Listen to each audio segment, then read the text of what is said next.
WhatsApp को दुनिया भर में हर दिन 2 अरब से ज़्यादा लोग इस्तेमाल करते हैं, वो भी कम्प्लीटली फ्री। माहिरीन ने कहा कि अगर आपको कोई चीज़ फ्री मिल रही है तो उसकी कीमत आप खुद दो। कोई भी बिजनेसमैन किसी को कोई प्रोडक्ट फ्री में क्यों देगा? बिल्कुल भी नहीं देगा। व्हाट्सएप एक ऐसा ऐप है जिसे यूज़ करने के लिए कोई कीमत नहीं देनी पड़ती और ना ही इसमें ऐड चलाया जाता है। इसके मालिक मार्क ज़करबर्ग को फिर भी अरबों डॉलर यानी हज़ारों करोड़ रुपए का फ़ायदा होता है।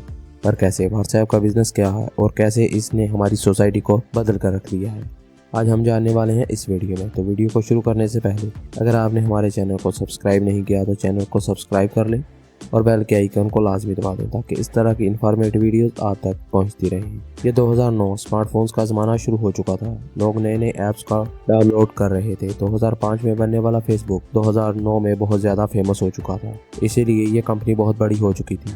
इसमें ब्रायन एक्टन नाम का शख्स नौकरी की तलाश में आया, लेकिन इसे रिजेक्ट कर दिया गया। ब्रायन एक्टन वापस आया और नौकरी ढूंढने के बजाय इसने अपने दोस्त जैन कॉम के साथ मिलकर खुद का ऐप बनाने का सोचा और बना डाला व्हाट्सएप। फ्री प्राइवेट मैसेज की वजह से ये ऐप बहुत तेज़ी से मशहूर होने लगा, क्योंकि 2009 के टाइम मैसेज भेजने का चार्ज सिम कंपनीज काफ़ी ज़्यादा लेती थी। लेकिन व्हाट्सएप ने मैसेज भेजना ना सिर्फ काफ़ी इजी कर दिया बल्कि कम्प्लीटली फ्री भी। लेकिन इसे इसके मालिक का खर्च नहीं चलने वाला था। यूँ तो फ्री ऐप्स हमारे पास बहुत सी हैं, लेकिन इनके मालिक 3 में से एक तरीके से पैसे भी कमाते हैं, या तो एड्स दिखाकर, जैसा कि आप यूट्यूब पर फ्री वीडियोस देख रहे हैं, पर एड्स के साथ। दूसरा तरीका ऐप्स के अंदर कुछ स्पेशल फीचर्स लॉन्च करके और फिर उनके चार्जेस लेकर, जैसा कि पबजी में वेपन्स या कुछ और खरीदने के लिए आपको पे करना पड़ता है। या फिर तीसरा आपके डेटे को सेल करके। व्हाट्सएप के मालिक को ऐड नहीं पसंद थे, इसलिए व्हाट्सएप पर उन्होंने कभी ऐड नहीं दिखाया। वो इन ऐड परचेज से अपने कस्टमर्स को तंग नहीं करना चाहते थे। वो चाहते थे कि हमारा प्रोडक्ट इतना अच्छा और आसान बने कि हर कोई इस्तेमाल करना चाहिए। व्हाट्सएप के मालिक प्राइवेसी के भी बहुत बड़े सपोर्टर थे, इसलिए वो आपका डेटा कभी भी सेल नहीं करना चाहते थे। 2009 में व्हाट्सएप के लॉन्च के बाद इन्हें व्हाट्सएप से 1 रुपए की भी अर्निंग नहीं हो रही थी। ऊपर से ये ऐप इतनी तेजी से ग्रो कर रहा था कि इस ऐप को कंट्रोल करने के लिए जो टीम रखी गई थी वो भी बहुत कम रिसोर्सेज पर काम कर रही थी। तो जब व्हाट्सएप की पॉपुलैरिटी और ज़्यादा बढ़ी तो व्हाट्सएप के फाउंडर को इसके सर्वर को लेने के लिए पैसे तो चाहिए थे, इसलिए उन्होंने $1 फीस रख दी। यानी आपको व्हाट्सएप डाउनलोड करने के लिए $1 देना होता। कुछ मुल्कों में कई सालों तक व्हाट्सएप को इस्तेमाल करने के लिए $1 देना होता था, लेकिन 1 साल में सिर्फ $1 ये फीस बहुत कम थी। लेकिन फिर भी आपको इस्तेमाल करने के लिए इसकी फीस ना पे करना चाहें तो इसके मालिक आपको नहीं रोकेंगे और ना ही इसका कोई भी फीचर आपके लिए बंद करेंगे। ये सिर्फ एक तरह की डोनेशन थी। लोगों को व्हाट्सएप का ये आइडिया बहुत ज़्यादा पसंद आया और फिर काफ़ी लोगों ने व्हाट्सएप को $1 फीस पे की। इसे व्हाट्सएप के फाउंडर को इतने पैसे तो मिल गए कि व्हाट्सएप को कुछ दिन तक चला सकते थे, लेकिन इससे वो ज़्यादा प्रॉफिट तो नहीं ले सकते थे। लेकिन इनके यूज़र इतने ज़्यादा बढ़ गए थे कि बड़ी बड़ी कंपनियां इनके साथ इन्वेस्ट करना चाहती थी। लेकिन व्हाट्सएप के मालिक को ये लग रहा था कि अगर उन्होंने किसी बड़ी कंपनी से इन्वेस्ट ले ली तो इस कंपनी को प्रॉफिट तो चाहिए होगा, इसलिए वो व्हाट्सएप पर ऐड चलवा सकती है या फिर हमें डेटा सेल करने पर फोर्स कर सकती है, जिससे व्हाट्सएप की क्वालिटी डाउन हो जाएगी। व्हाट्सएप के मालिक ऐसा बिल्कुल भी नहीं चाहते थे। वो सिर्फ व्हाट्सएप को बेहतर बनाने पर ही जोर दे रहे थे। इस वजह से व्हाट्सएप के यूजर्स काफ़ी ज़्यादा बढ़ने लगे। बड़ी बड़ी कंपनियां बगैर किसी शर्त के व्हाट्सएप के साथ इन्वेस्ट करना चाहती थी। फिर व्हाट्सएप के मालिक को $1 मिलियन फंडिंग मिली, वो भी बगैर किसी शर्त के। अब वो फंड लेकर व्हाट्सएप को तो रन कर रहे थे, वो इसको फ्री और सिक्योर भी बना रहे थे और इस पर ऐड भी नहीं चल रहे थे, जिस वजह से इसके यूजर्स रोज बरोज बढ़ते जा रहे थे। लेकिन फिर भी कंपनीज इनके साथ इन्वेस्ट भी कर रही थी, जिस वजह से व्हाट्सएप के मालिक इसको आसानी से चला रहे थे। लेकिन ये ज़्यादा दिन तक नहीं चलने वाले थे, क्योंकि इन इन्वेस्टर्स को आज नहीं तो कल पैसा तो चाहिए ही होगा। खैर, व्हाट्सएप के पास इतने यूजर्स आ गए थे कि हर कंपनी इसको खरीदना चाहती थी। इवन के व्हाट्सएप के लॉन्च होने के 1 साल के अंदर ही गूगल ने इसे $1 बिलियन ऑफर किए, इसके बाद $10 बिलियन ऑफर किए। लेकिन जब व्हाट्सएप के मालिक नहीं माने तो उन्होंने व्हाट्सएप को खरीदने के लिए इससे भी ज्यादा ऑफर किया। लेकिन फिर भी इसके फाउंडर ने गूगल को व्हाट्सएप सेल नहीं किया और फिर माइक्रोसॉफ्ट व्हाट्सएप के फाउंडर्स के पास गई। वो भी इसको खरीदना चाहती थी, पर वो भी इसको खरीदने में नाकाम रही, क्योंकि व्हाट्सएप के फाउंडर्स अपनी असूलों पर चल रहे थे और वो जल्दबाजी से पैसा नहीं कमाना चाहते थे। इनकी प्राइवेसी पॉलिसी इतनी ज़्यादा स्ट्रॉन्ग थी कि लोग इसको भी बहुत ज़्यादा पसंद कर रहे थे। व्हाट्सएप के यूज़र्स रोज़ बरोज़ बढ़ते जा रहे थे, इसीलिए बार बार इनको फंड मिल रहा था। 2009 की इस कंपनी की 2011 में वैल्यू 1.5 बिलियन डॉलर तक पहुंच गई थी, लेकिन फिर भी दोस्तों 1.5 बिलियन डॉलर की ये कंपनी रेवेन्यू बिल्कुल भी जनरेट नहीं कर रही थी। इसमें ना ही ऐड चलाए जा रहे थे और ना ही इनकी किसी तरीके से अर्निंग हो रही थी। इस वजह से आज नहीं तो कल इन्वेस्टर जाने वाले थे, क्योंकि अगर कोई फ़ायदा ही ना होगा तो इन्वेस्टर्स कहाँ रुकेंगे और फिर इनके जाने के बाद कंपनी को चलाना काफ़ी मुश्किल हो जाता। जितनी जल्दी व्हाट्सएप ने ग्रो किया था इतनी जल्दी ही व्हाट्सएप ख़त्म हो जाती।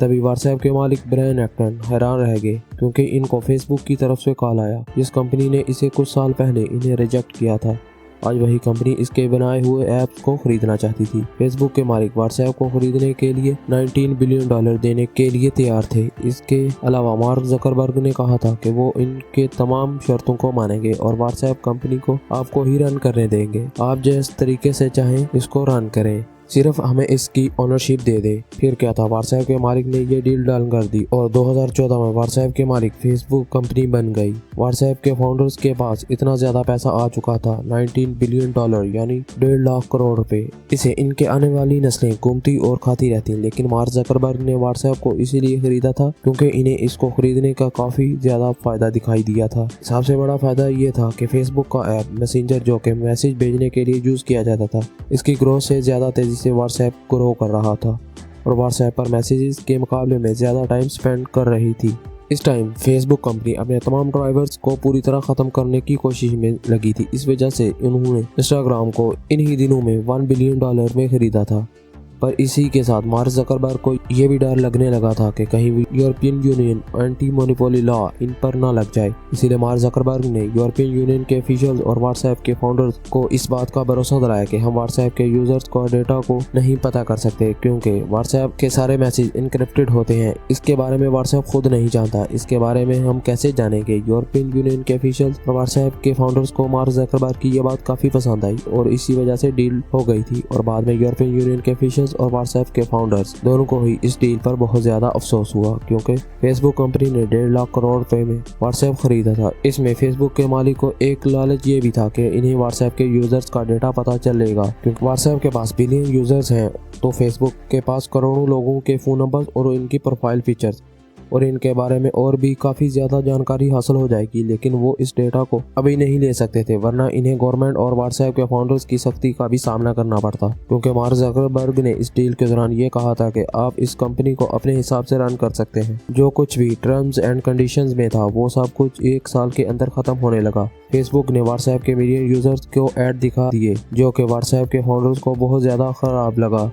इसके बाद फेसबुक ने व्हाट्सएप में स्टेटस फीचर इंट्रोड्यूस करवा दिया और हाथ तो तब हो गई जब फेसबुक ने व्हाट्सएप में इनक्रिप्टेड मैसेजेस को खत्म करना शुरू कर दिया। ये व्हाट्सएप का बेसिक प्रिंसिपल था और इस वजह से कंपनी इतनी ज्यादा ग्रो हो पाई थी। व्हाट्सएप के फाउंडर कभी भी नहीं चाह रहे थे कि इनक्रिप्टेड मैसेज वाले फीचर को खत्म किया जाए। इसी वजह से उन्होंने मार्क जकरबर्ग को समझाया कि पैसा हम दूसरे तरीकों से भी कमा सकते हैं। इसके बाद कुछ एक्स्ट्रा मैसेज भेजने के लिए इनसे चार्ज कर सकते हैं। पर दोस्तों, ऐसा करने से व्हाट्सएप का यूजर बेस बिगड़ सकता था और फिर भी इतना प्रॉफिट ना होता जितना डाटा को सेल करके या फिर एड्स को दिखाने से। इसीलिए फेसबुक कंपनी जो करना चाह रही थी वो व्हाट्सएप के फाउंडर्स को बिल्कुल भी पसंद नहीं आ रहा था। मार्क जकरबर्ग ने बड़ी ही चालाकी से वो जब व्हाट्सएप को खरीदा था तो टर्म्स एंड कंडीशंस में ये सब कुछ लिख दिया था कि फाउंडर्स इस कंपनी को जल्दी छोड़कर अगर जाएंगे तो डील जितने में हुई है इन्हें इतने पैसे भी नहीं दिए जाएंगे। व्हाट्सएप के फाउंडर को फेसबुक की तरफ से इनके यूजर्स की प्राइवेसी को लीक करना बिल्कुल भी पसंद ना आया। इसी वजह से उन्होंने ये कंपनी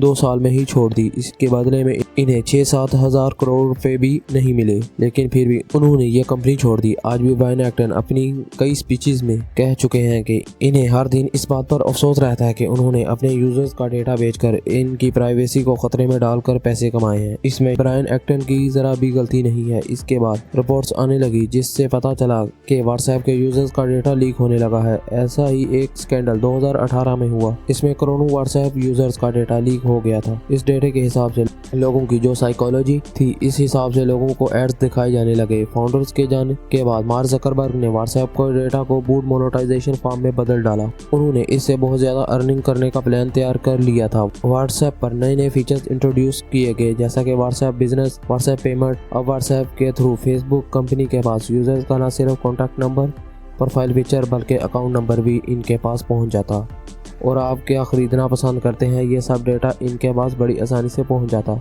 और इसी वजह से आपकी चैटिंग के मुताबिक आपको एड्स दिखाए जाते हैं।